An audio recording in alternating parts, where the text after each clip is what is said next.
The January Nintendo Direct is just around the corner, and there are whispers around the internet that Pokemon Switch will be revealed during it.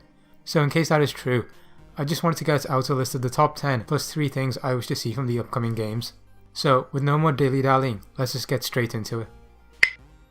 I'm starting off this list with something most of you probably won't agree with me on, but I would like to see the next games reduce the number of minor legendary Pokemon. I miss the times when legendary Pokemon was something special, but now the games are flooded with so many mythical and minor legendary Pokemon that it stopped feeling special. If I could have it my way, I would only have the main storyline trio, one mythical Pokemon for events, and that's it. That way, they would feel more significant when you encounter and catch them. Mega Evolutions is my favourite feature to be introduced to the Pokemon games since Generation 2, and I was sorely disappointed when we didn't see any new ones in Sun and Moon. I was hoping that they would be an integral part of the series going forward, and not just a one-off feature for Generation 6. So, I would like to see more Megas added in the upcoming games, and for the games to introduce Megas based on Pokemon who desperately need them, instead of being based more on popularity. The Rotom Dex was a fantastic feature introduced in Sun and Moon, and I couldn't believe how long it had taken Game Freak to make the Pokédex even remotely interesting.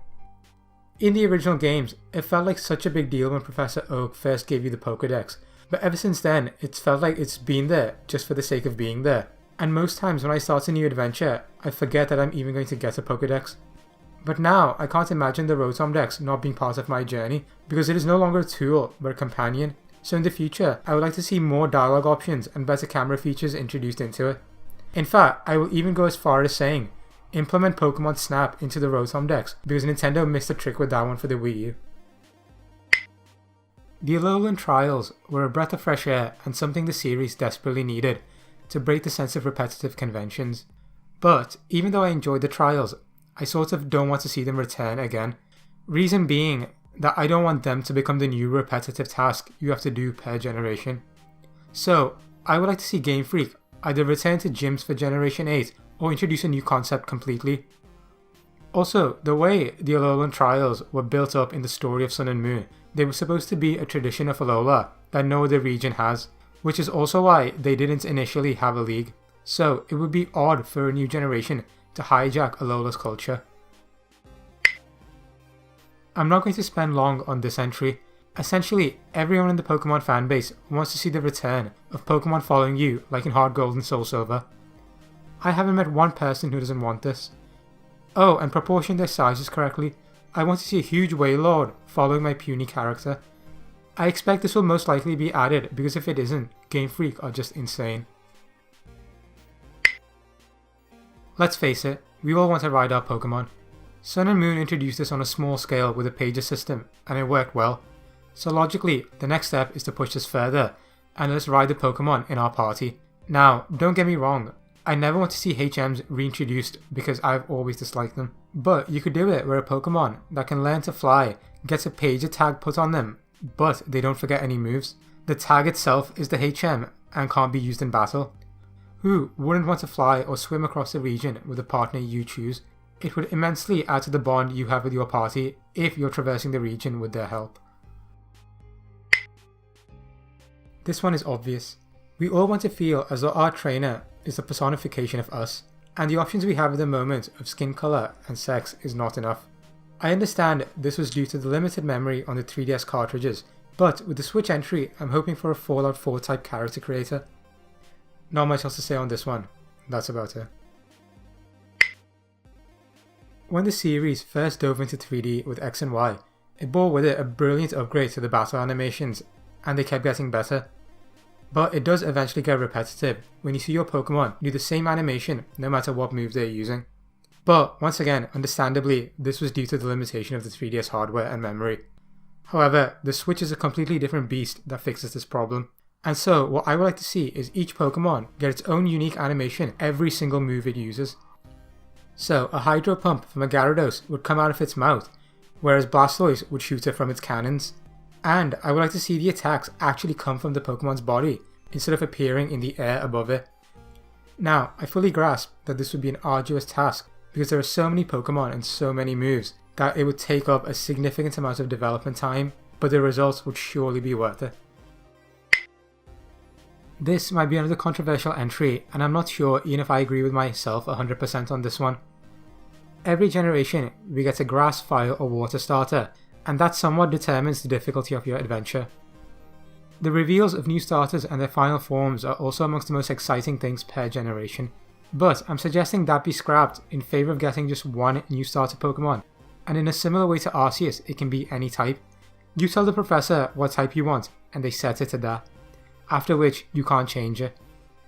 To add to this, Game Freak could implement a new system where the trainers you battle have different Pokemon and different strategies depending on the type you chose at the beginning. This way, you will always have a challenge, and it adds to the replay value of new playthroughs. When you don't know what team that particular ace trainer on Route 12 has, because the first time you chose a ground type, but now you've chosen a dragon type, it just makes it all the more fun and rewarding. How long has the fanbase been asking for multiple save files? I still don't understand why they weren't introduced in Ruby and Sapphire. There really is no excuse for not having this feature. We're in 2018 now, and this game will likely be released in 2019, so why would Game Freak deprive us of such a basic feature? If their concern is that it ruins the fun of trading, then put something in to stop trading between different save files, let's say at least till you've beat the Pokemon League. Make the next game open world. I know they already are open world, but I mean take it to the next level and get as close to Pokemon Breath of the Wild as you can. So route shouldn't just be one road, it should be multiple pathways. Pokemon should be roaming the wild like animals do in the new Zelda, and when you get close enough to them, it triggers a turn-based battle. Have Pokemon fly in the sky that you have to try and battle when they land, or you get food to lure them down.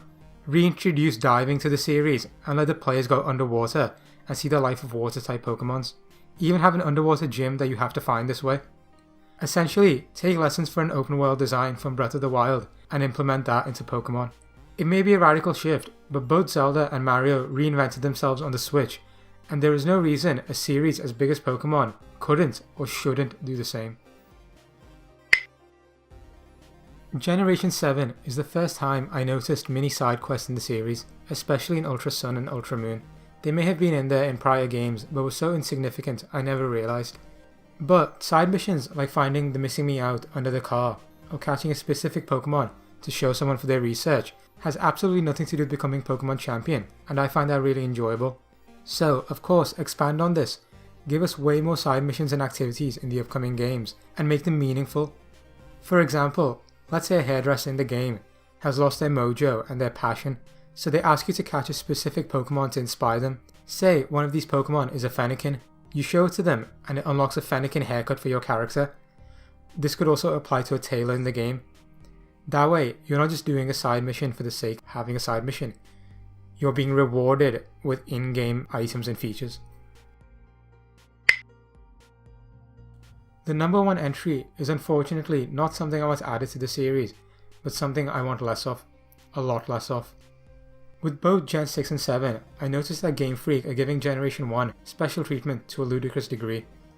This goes from Charizard and Mewtwo getting 2 Mega Evolutions in Kalos, to Alola only having Kanto Alolan types. Don't get me wrong, Red was the first Pokemon game I ever played, and I like Kanto as much as the next person. But even with Charizard being my favourite final evolution starter at the time, I thought it getting 2 Megas was just pandering to a demographic that hasn't played Pokemon since Red and Blue. It's even worse in Sun and Moon. Did Game Freak forget there are 5 regions besides Kanto? Could no Pokemon from those regions come to Alola and change forms to adapt? Oh, and the amount of special treatment Pikachu gets. It's fine in the anime, but in the game it feels so forced. It is just marketing added as a feature, and unfortunately, this turns me off more to Generation 1 and the original 151 Pokemon, more than anything because they are constantly being shoved down my throat. But I'm guessing that over 95% of you will vehemently disagree with me on this one, and in that case, more power to you.